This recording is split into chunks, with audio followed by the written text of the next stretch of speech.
All right, everybody, buckle up because I just finished watching First Take on ESPN, and let me tell you, the San Francisco 49ers segment had me absolutely glued to the screen. Stephen A. Smith and the crew went off on everything happening with this franchise right now, and there's so much to unpack that I don't even know where to begin. But I'm going to try my best to break down everything they discussed, because if you're a Niners fan, this is must-know information heading into what could be one of the most pivotal off-seasons in recent franchise history. The takes were hot, the analysis was deep, and honestly, some of the things they said got me thinking about this team in ways I hadn't considered before. So let me set the stage for you. First Take comes on, and immediately they're diving into 49ers news because there's just so much happening right now with this organization. The Robert Saleh departure to the Tennessee Titans has left a massive hole at defensive coordinator. There are rumors swirling about potential blockbuster trades for wide receivers,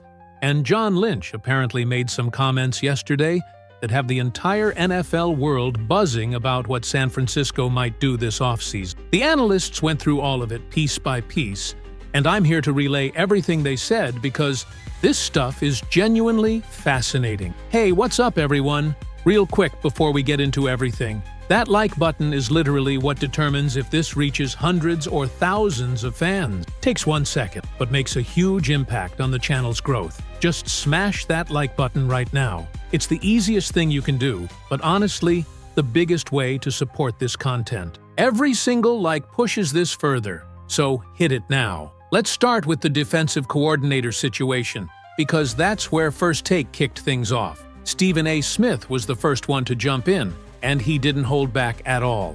He talked about how Kyle Shanahan said yesterday that Gus Bradley is the obvious choice for the defensive coordinator position, and Stephen A.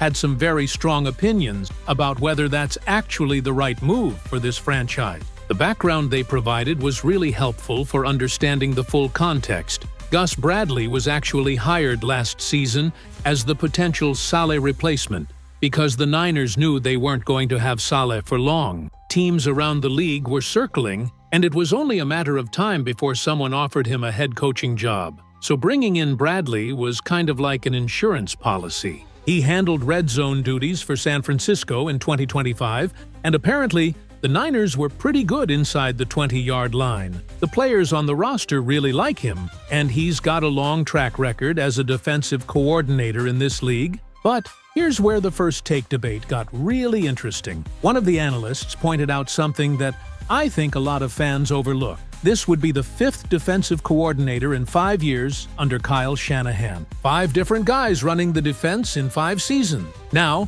you can look at that 2 ways. On one hand, it shows a lack of continuity, which can be problematic for player development and scheme consistency. On the other hand, it often means those coordinators performed well enough to get poached for head coaching jobs, which is actually a good thing. The argument for Gus Bradley is that he's not becoming a head coach again. He's 58 years old, he's had his chances, and at this point in his career, he's probably content being a coordinator. So if the Niners elevate him and he has success, they might actually get some continuity at the position for once. He could be there for multiple years, building relationships with players, refining the scheme, creating that stability that's been missing. But Stephen A. Smith wasn't buying it. He went in hard on the idea that the 49ers should hire the best candidate available, not the one who gives them continuity. His exact words were something like, "If you lose your DC after 1 year because he gets a head coaching job,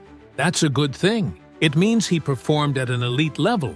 And honestly, I think he has a point there. You don't want to settle for a lesser coach just because you're tired of the revolving door.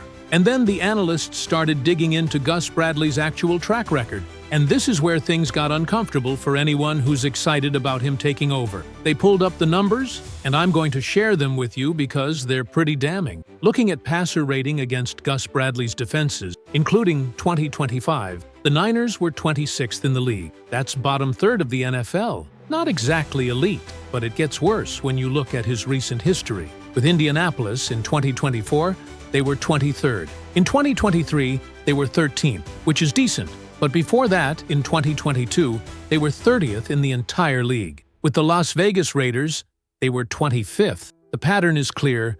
Gus Bradley's defenses have not been elite for a long time. Yes, he was great with the Legion of Boom in Seattle, but the First Take analysts pointed out something important. Do people realize how long ago that was? We're talking about over a decade ago. The NFL has changed dramatically since then. Stephen A. then dropped a name that got everyone's attention, Jim Schwartz. He argued that Kyle Shanahan should put on a full-court press to try to bring in Jim Schwartz as his next defensive coordinator. Now, there's some context here that's important. Schwartz is currently in the running for the Cleveland Browns head coaching job to replace Kevin Stefanski. But the analysts speculated that Cleveland might go with an offensive-minded coach, which would leave Schwartz available. The connection between Schwartz and the 49ers actually runs deep, and the First Take crew did a great job explaining that Schwartz runs the wide 9 defense, which is the same scheme the Niners already use.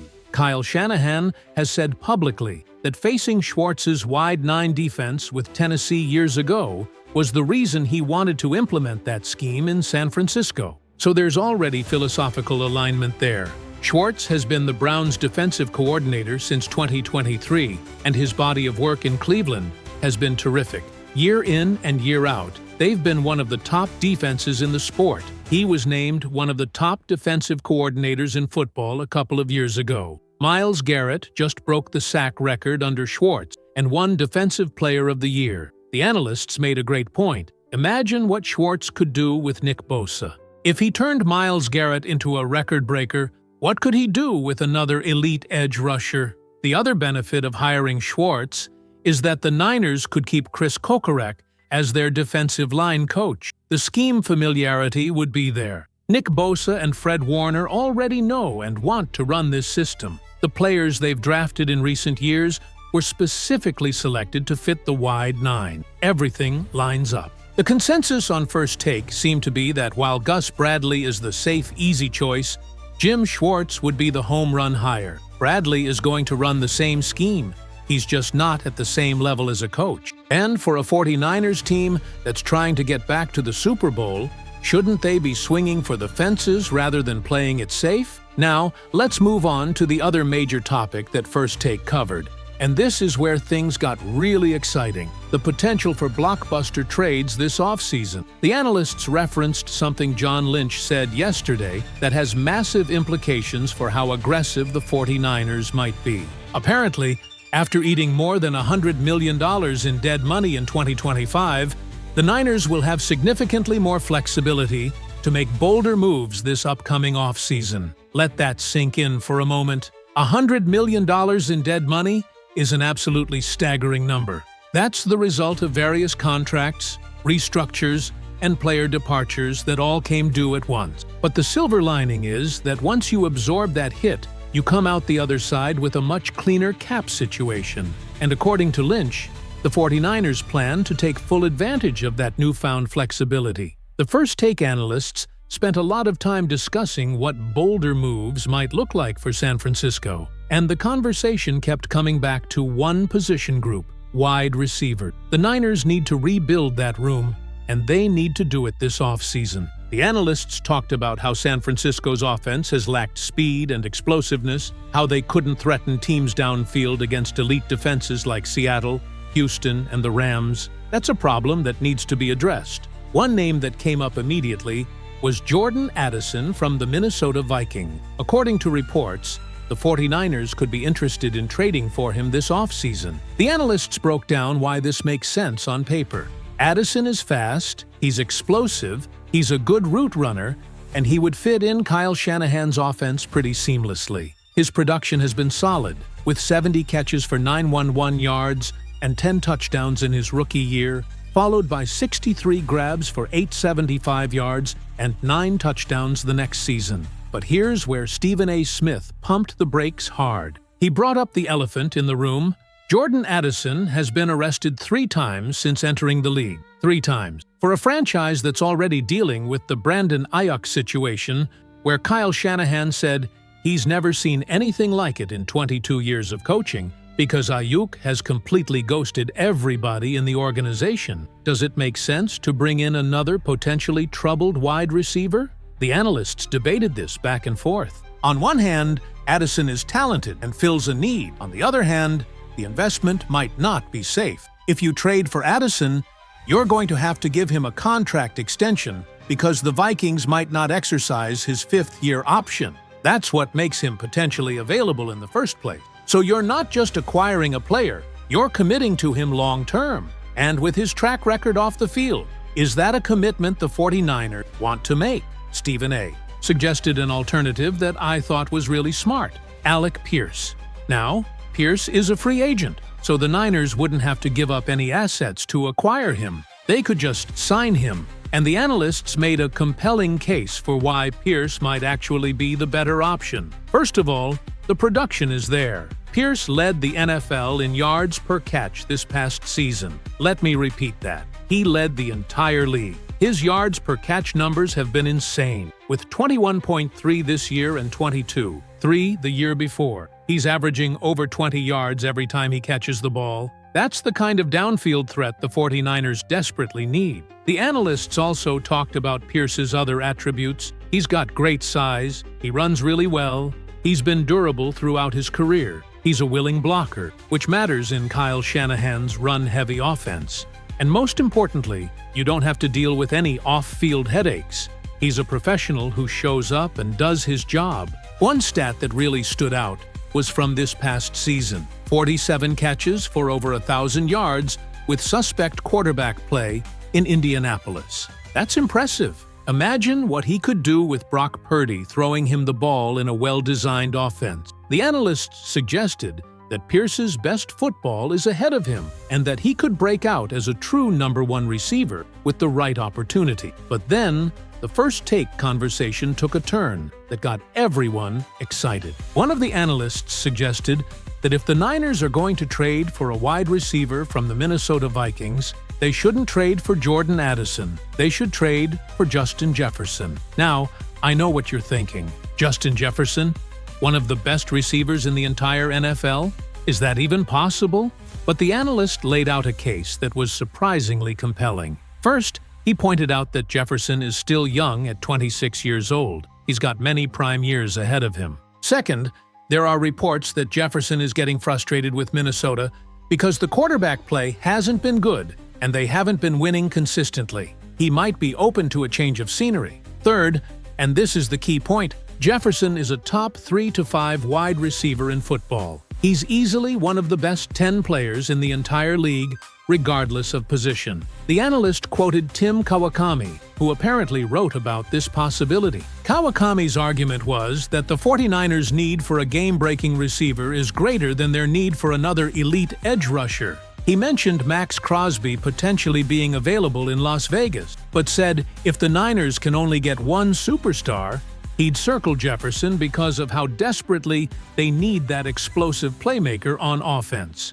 Stephen A. Smith jumped in with a historical comparison that gave me chills. He said that Deebo Samuel and Brandon Ayuk were both very good for the Niners for a few years, but Justin Jefferson would be the most dangerous wide receiver Kyle Shanahan has had since he was running Atlanta's offense in 2016 with Julio Jones. And we all know what happened that year. Julio helped that team get to the Super Bowl. Can you imagine Justin Jefferson in a Kyle Shanahan offense? The route concepts, the play design, the creative ways Shanahan would scheme him open? The analysts were practically giddy thinking about it, and they made another great point. Brock Purdy would be the best quarterback that Justin Jefferson has ever had throwing him the football. Yes, even better than prime Kirk Cousins, because Purdy right now is arguably better than Cousins ever was. The financial aspect was also discussed. The Niners' list of signed proven receivers for next year is essentially null and void. They need to rebuild that room anyway. Why not rebuild it around one of the best receivers in football? With the cap flexibility Lynch mentioned, it might actually be possible. Now, I want to be clear that First Take presented this as a possibility, not a certainty. Trading for Justin Jefferson would require Minnesota being willing to deal him, which is far from guaranteed. It would require the 49ers putting together an attractive enough package, And it would require Jefferson wanting to come to San Francisco. But the fact that this is even being discussed on national television shows you how aggressive the Niners might be this offseason. The analysts also touched on the broader philosophy that seems to be driving the 49ers' decision-making. John Lynch said yesterday that after absorbing all that dead money, the team wants to be aggressive in building their football team. They have the flexibility to make bold moves, and everything suggests they're going to use it. This isn't a franchise that's going to sit back and make minor tweaks around the edges. They're going for it. They believe they have a championship-caliber core with guys like Brock Purdy, Christian McCaffrey, Nick Bosa, Fred Warner, and Trent Williams. What they need are the complementary pieces to push them over the top. And if that means making a splash trade for a superstar receiver, or signing a proven downfield threat like Alec Pierce, or bringing in a defensive coordinator who can elevate the entire defense, they're going to do it. The First Take segment ended with each analyst giving their predictions for what the 49ers will do this offseason. The consensus was that we should expect at least one major move, whether that's at defensive coordinator or wide receiver or both. The Niners are not going to be quiet. They're going to be aggressive. And for fans of this team, that should be exciting. One thing that really stuck with me from the discussion was when Stephen A. talked about championship windows. He said the 49ers have been knocking on the door for years now. They've been to 2 Super Bowls in recent memory. They've had heartbreaking losses. At some point, you have to stop being conservative and start being aggressive. You have to be willing to take risks to get over the hump. And based on everything we're hearing from the organization, it sounds like they agree. The defensive coordinator decision will probably be the first domino to fall. Whether they go with Gus Bradley for continuity or make a push for Jim Schwartz for upside, that choice will tell us a lot about how the front office is thinking. If they play it safe with Bradley, maybe they're being more cautious than we thought. But if they go after Schwartz or another high-profile candidate, it signals that they're swinging for the fences. And then the wide receiver moves will follow. The draft could provide some young talent, but the analysts seemed convinced that the Niners will also be active in free agency and the trade market. Alec Pierce makes a ton of sense as a realistic, high-upside addition. Jordan Addison is a riskier proposition, but fills a need, and Justin Jefferson, while a long shot, would be the kind of transformative acquisition that changes everything. So, there you have it, folks. That's everything First Take covered about the San Francisco 49ers today. The defensive coordinator debate between Gus Bradley and potentially Jim Schwartz. The wide receiver needs and the various options to address them. The overall aggressive posture the franchise is taking heading into this offseason. It's going to be a fascinating few months for Niners fans, and I'm going to be here covering every development as it happens. If you enjoyed this breakdown, make sure to smash that like button, subscribe to the channel if you haven't already, and turn on notifications so you don't miss any updates. Drop a comment below letting me know what you think. Should the Niners go with Gus Bradley or push for Jim Schwartz? Would you trade for Justin Jefferson if the opportunity arose? What about Alec Pierce in free agency? I want to hear your thoughts. Thanks for watching, and I'll catch you all in the next one.